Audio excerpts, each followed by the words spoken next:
want to thank you so much for being here. We know that we are sorted. As you saw the presentation today, last year around this time we met here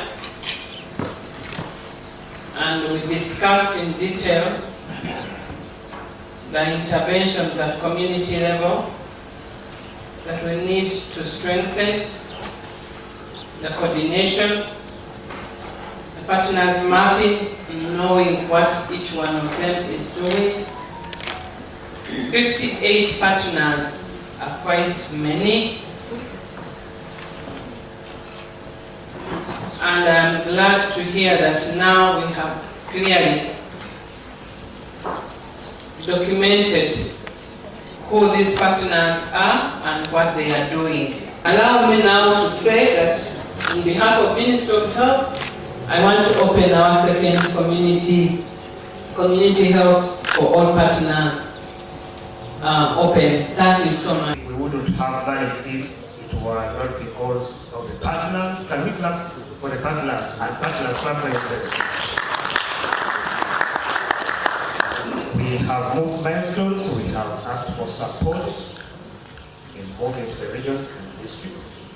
My name is Basenge Pius Edward. I'm a program officer in Community Health Services in the Community Health Department at the Ministry of Health headquarters. Ministry of Health is now moving from clinical response of diseases to disease prevention, and we actually have a background of the National Community Health Strategy. We first came here in the first annual Community Health Partners Retreat. We had to set strategies on how we can move this agenda of interventions of community health. So we worked with the partners and came in Kalangala, and we made a roadmap on how to implement the National Community Health Strategy. And part of the roadmap was that we needed to do consultative meetings all over the regions to come up with the National Community Health Strategy and eventually launch it, which is moving towards the implementation stage. We had a follow-up agenda of 8 decisions which were made during the first annual general retreat, and it was a follow-up. It was a feedback on how we were going actually to implement this particular National Community Strategy. We needed to give a progress on what we were supposed to achieve. And you know, the presenters and those people who were supposed to discuss were upbeat. They wanted actually to find out how far we have made, how far we have gone since our first annual Community Health Partners Retreat and where we are now. The National Community Health Strategy has 7 pillars. We are looking at having access to community health services. We are also looking at having a community health workforce that is skilled and well equipped.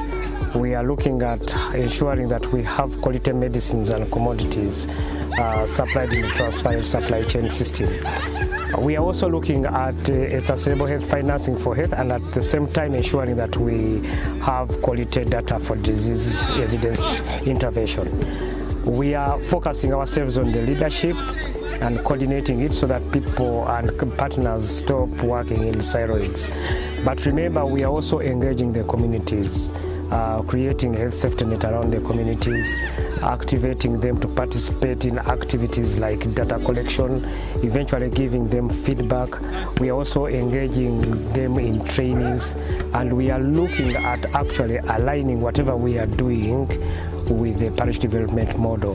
When we say we are aligning with the parish development model, we are focusing ourselves on the elements of primary health care, and we all know that the elements of primary health care are the major building blocks for the parish development model, social services pillar. And we are looking at actually telling the people, telling the communities that National Community Health Strategy is basically the roadmap to universal health coverage. We are focusing ourselves on having a very strong primary health care system, building community health system strengthening, and working with partners to enhance this cause, which will lead to disease prevention. I moderated the 2 sessions, and I found out that all partners are concerned with investing in community health because it is the only way to go, and therefore we shall have sustainable investment. As long as the National Community Health Strategy is implemented, because we are now focusing on all the 7 strategic directions.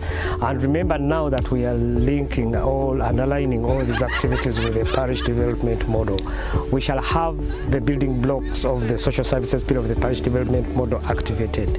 We are focusing ourselves on training and sensitizing the people, the communities, including the households, to demand for services which they know. When we talk of services, we are talking of simple services like water and sanitation. We are talking of services like promoting hygiene. We are talking of services that focus on access to sexual and reproductive health services. We are talking of services like maternal and child health. All these services are centered in communities and in households.